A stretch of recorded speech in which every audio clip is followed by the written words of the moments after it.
संगत जी, प्यार से कहना, क्योंकि जब से समालखा में 2018 से ये जो समागम की लहर यहाँ पहुँची और जब से यहाँ ये नज़ारा बनने लगा, तभी से सदगुरु माता जी ने एक एक महापुरुष को यही कहा कि हमने सिर्फ़ और सिर्फ इस भाव से सेवा करनी है कि सारी साध संगत का हम पूरी तरह सत्कार कर सकें, उनका ख्याल रख सकें। और साध संगत दास यही अरदास सदगुरु माता जी से करता है कि बहुत कुछ आप जी की कृपा से हो पाया, बहुत कुछ हमारी कमियों की वजह से नहीं हो पाया।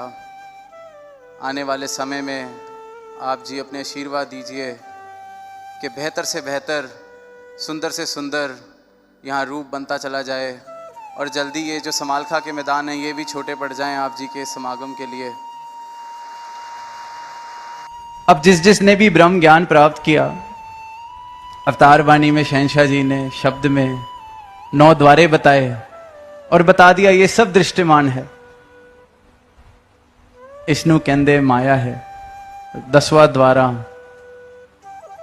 और 10वां द्वार इसके दर्शन होते हैं जब कोई ब्रह्म ज्ञान लेता है, इस निरंकार के दर्शन। तो पहले सदगुरु ने बताया कि परिवर्तनशील माया क्या क्या है, इसको हटाते जाओ। फिर जो बचता है उसके दर्शन करा के बताते हैं कि ये रहा अलख निरंजन परमात्मा। इसी प्रकार क्या नहीं है, कौन नहीं है दास, ऐसी कौन सी अवस्था है जो दास कहलाने योग्य नहीं बनती। मैंने बोल तो दिया ओहो कार कमावे गुरसिख जो जो सदगुरु कहता है। मैं कहता भी हूं जो तुद भावे सोई भली कार, पर क्या अवस्था मेरी वाकई ये वाली है? यह अवस्था ये है कि जो तुद भावे सोई भली कार, पर करना वही जो मोई भली कार। जब तक तो जो मेरे हिसाब से कर रहे हो तो जो तुद भावे सोई भली कार। मेरी बात मान रहे हो, मेरे हिसाब से चल रहे हो, मुझे जैसा जीना है जीने दिया जा रहा है, मुझे नहीं बताया जा रहा कहां मैं भटक रहा हूं, कहां मैं गलती कर रहा हूं, तब तक जो तुद भावे सोई भली कार। तभी तो इंसान परमात्मा का नाम लेने में ही खुश है, प्राप्ति नहीं करना चाहता। क्योंकि जब तक नाम है, कहीं मंदिर में, कहीं मस्जिद में, कहीं किसी सीमित तरीके से परमात्मा को पूजा जा रहा है, तो अपनी एक हिसाब बन जाता है कि मैं कहता जाऊंगा आप करते जाना, मैं बोलता जाऊंगा आप मानते जाना, सामने से जवाब किसने देना है। मैंने कह दिया आज पाप हो गया माफ कर दो, वाह माफ कर दिया, खुद को ही माफी दे देता है। इस प्रकार का रिश्ता, इसलिए परमात्मा चाहिए ही नहीं, क्योंकि अच्छी अवस्था बनी हुई है, अच्छा सौदा बना हुआ है। हम माफी मांग लेते हैं, ये माफ कर देता है। हम कह देते हैं कि आप पतित पावन हो, तो हम पाप करने की आजादी ले लेते हैं। अब ये झंझट में कौन जाए कि जहां सदगुरु की शरण में जाना पड़े और सदगुरु मुझे बताए कि ये तो अहंकार है, ये तो भ्रम है। क्योंकि इंसान भ्रम में खुश है, दास बनना नहीं है।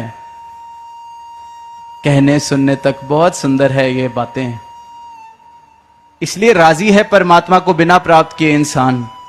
क्योंकि परमात्मा की प्राप्ति का मतलब संपूर्ण रूप में परिवर्तन हो जाना, संपूर्ण रूप में डूब जाना, खत्म हो जाना, अपनी मैं को, अपने अहंकार को इस प्रकार खत्म कर लेना जैसे एक बूंद सागर में मिल गई। पर वो करे कौन? तो लगभग नामुमकिन सा हो जाता है ये मानना कि मैं कोई गलती कर सकता हूं।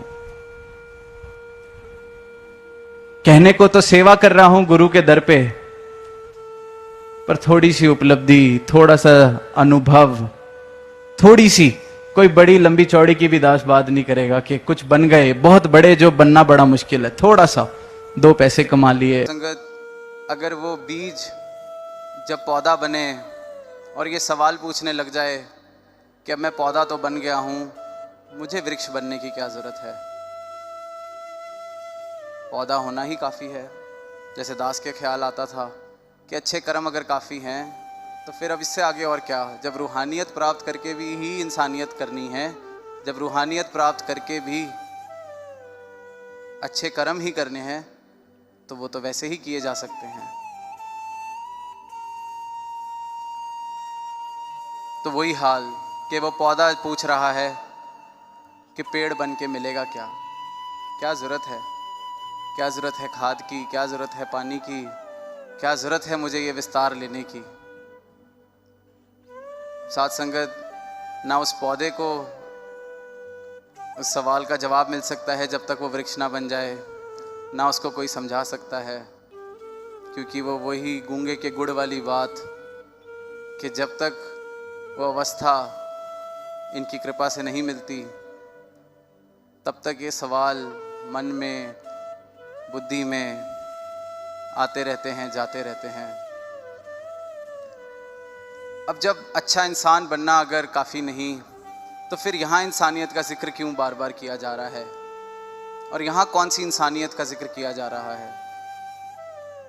तो साथ संगत सदगुरु माता जी ने एक और बात फरमाई कि रूहानियत को प्राप्त करना, प्राप्त कर जाना ही एक मुकम्मल इंसान होना है। अगर इंसान बनकर मैं इस जीवन में आया हूँ, मुझे परमात्मा के द्वारा ये मौका मिला है, तो जब तक इस परमात्मा से इकमिक मैं नहीं हो जाता तब तक मैं अपने पर्पस को सर्व नहीं कर रहा हूँ। और फिर जब उस पर्पस को सर्व करके जब ये रूहानी रंग मुझ पे चढ़ जाता है, और फिर वहाँ से उस रंग से